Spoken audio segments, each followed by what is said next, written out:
കൂത്താട്ടോളം Kargil junction മുട്ടപ്പള്ളിൽ റോഡിന്റെ നിർമ്മാണ ഉദ്ഘാടനം പിറവം MLA അഡ്വക്കേറ്റ് അനൂപ് ജേക്കബ് നിർവഹിച്ചു.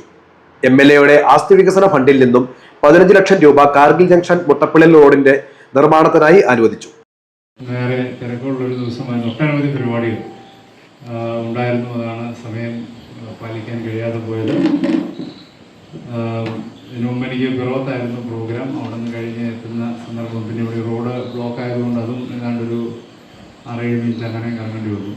ഇതിനെ ദീർഘിപ്പിക്കുന്നില്ല. ഇത് കാർഗിൽ മുട്ടപ്പള്ളിൽ റോഡിൻ്റെ നിർമ്മാണ ഉദ്ഘാടനമാണ് ഇന്നിവിടെ നിർവഹിക്കപ്പെടുന്നത്. ഈ റോഡിന് ഞാൻ വന്നപ്പോൾ ഓർക്കുകയായിരുന്നു, നേരത്തെ 8 ലക്ഷം രൂപ 10 ലക്ഷം രൂപയോളം ഞാൻ ഏതാണ്ടൊരു 4-5 വർഷം മുമ്പാണ് തോന്നുന്നു ഞാൻ വെച്ചിരുന്നു. 2018 വെച്ചിരുന്നതാണ്. പക്ഷെ അന്നത് ഫ്ലഡിലായിരുന്നു എന്നാണ് എൻ്റെ ഓർമ്മ. അങ്ങനെ ഫ്ലഡിൽ വെച്ചതുകൊണ്ടൊന്ന് ചെയ്യാൻ കഴിയാതെ പോയതാണ്. ഇതിന് നേരത്തെയും ഈ റോഡിന് വേണ്ടിയുള്ള ഇടപെടൽ നടത്തിയിരുന്നു. പക്ഷെ അന്നത് ആരംഭിക്കാനോ പൂർത്തിയാക്കാനോ സാഹചര്യം ഫ്ലഡ് സ്കീമിൽ പെടുത്തിയ റോഡായതുകൊണ്ട് ഇതിൻ്റെ നിർമ്മാണം അന്ന് ആരംഭിക്കാൻ കഴിഞ്ഞിരുന്നില്ല. പിന്നീട് സ്വാഭാവികമായിട്ടും പിന്നെ ഫണ്ടിൻ്റെ അപാകതയും പ്രശ്നങ്ങളും ഒക്കെ വന്നിരുന്നു. അതിനുശേഷമാണ് ഇപ്പോൾ വീണ്ടും ഈ റോഡിൻ്റെ നവീകരണത്തിനായിട്ട് ഇവിടെ കൗൺസിലർ എന്നോട് ആവശ്യപ്പെടുകയും അതിനനുസരിച്ച് ഈ റോഡിൻ്റെ പശ്ചാത്തലമൊക്കെ വിവരിക്കുകയും ചെയ്തു. അപ്പോൾ നേരത്തെ ഞാൻ അനുവദിച്ച റോഡ് പിന്നീട് പൂർത്തിയാക്കാൻ കഴിയാത്ത സന്ദർഭത്തിലാണ് വീണ്ടും പുതിയ എമൗണ്ട് ആസ്തി വികസന ഫണ്ടിൽ നിന്ന് ഇതിനായിട്ട് ലഭ്യമാക്കിയിരിക്കുന്നത്. തീർച്ചയായിട്ടും അതിൻ്റെ നിർമ്മാണ പ്രവർത്തനം ആരംഭിക്കാൻ പോവുകയാണ്. ഈ പ്രദേശത്ത് ഞാൻ പലപ്പോഴും ഈ പ്രദേശത്ത് പല സന്ദർഭങ്ങളിലായിട്ട് വന്നിട്ടുണ്ട്. ഇപ്പോഴൊക്കെ ഈ റോഡിൻ്റെ പ്രയാസവും ഇങ്ങനെയുള്ള സഞ്ചാര ബുദ്ധിമുട്ടുകളും ഒക്കെ കാണാനും അനുഭവപ്പെടാനും ഒക്കെ കഴിഞ്ഞിട്ടുണ്ട്. തീർച്ചയായിട്ടും ഈ റോഡ് പൂർത്തിയാകുമ്പോൾ ഈ പ്രദേശത്തെ സംബന്ധിച്ച് വലിയ ആശ്വാസകരമായിരിക്കുമെന്ന് സംശയമൊന്നുമില്ല. നഗരസഭാ ചെയർപേഴ്സൺ കലാരാജു അധ്യക്ഷത വഹിച്ചു. Vice chairman PG Sunilkumar, ward councillor advocate Boban Varghese തുടങ്ങിയവർ സംസാരിച്ചു. മോഹങ്ങളോ ഒന്നും അല്ലെങ്കിൽ അവർക്കൊരു മറ്റുള്ളവർക്കൊരു പ്രലോഭനങ്ങൾ കൊടുക്കുന്നില്ല. നമ്മളുടെ വാർഡിലുള്ള ജനങ്ങളുടെ ഏറ്റവും ചെറിയ ആഗ്രഹങ്ങളായ വഴി അതിൻ്റെ ഏറ്റവും വലിയ കഷ്ടപ്പാട് അനുഭവിച്ച ഒരു വ്യക്തി എന്നുള്ള നിലയ്ക്ക് ബോബൻ ചേട്ടൻ അവസ്ഥ ഇവിടെ പറഞ്ഞു. 2 തവണ വാർഡിന് വെച്ച ഫണ്ട് ചെയ്യാൻ പറ്റാതെ വന്നു, ഈ റോഡിന് വെച്ച ഫണ്ട് ചെയ്യാൻ പറ്റാതെ വന്നു. അതുപോലെ തന്നെ ഏറ്റവും കൂടുതൽ എതിർപ്പുകളൊക്കെ നേരിടേണ്ടി വന്ന ഒരാൾ തന്നെയാണ് ശ്രീ ബോബൻ വർഗീസ്. നമുക്കറിയാം ഈ ഏറ്റവും നമ്മൾ കണ്ടു, ഫേസ്ബുക്കിൽ കൂടെ എപ്പോഴും കാണാം ഈ വഴിയുടെ ശോചനീയാവസ്ഥയെക്കുറിച്ച് കളിയാക്കിക്കൊണ്ട് ട്രോളുകളൊക്കെ ഇടുന്നത് നമ്മൾ കണ്ടിട്ടുണ്ട്. ശരിക്കും പറഞ്ഞാൽ നമ്മൾക്ക് ഇപ്പം 1 ലക്ഷം രൂപ വരെ ഒരു റോഡിന് മെയിൻ്റനൻസിന് കിട്ടിയ അവസരങ്ങളുണ്ട്.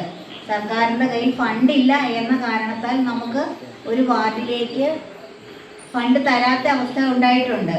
എൻ്റെ ടൗൺ വാർഡ് എന്ന് പറയുമ്പോൾ എനിക്ക് എല്ലാം PWDയുടെ ഒരു ഇതിലായതുകൊണ്ട് എനിക്ക് അത്ര ബുദ്ധിമുട്ടേണ്ടി വന്നിട്ടില്ല. പക്ഷേ ഇതുപോലെ ഉൾപ്രദേശങ്ങളിലേക്ക് വന്നു കഴിയുമ്പോൾ ചില കാര്യങ്ങൾ ഒരു സ്വപ്ന സാഫല്യം പൂർത്തീകരിക്കില്ല. കാരണം ഈ റോഡിന്റെ ഒരു ഭാഗം ഇപ്പം ഏറ്റവും മോശമായി കിടക്കുന്ന ഭാഗം പുതുതായിട്ട് പണിയുന്നതിനും ബാക്കി ഭാഗത്ത് റിപ്പയറിംഗ് ഉൾപ്പെടെയാണ് നമുക്ക് ഉദ്ദേശിക്കുന്നത്, അല്ലേ?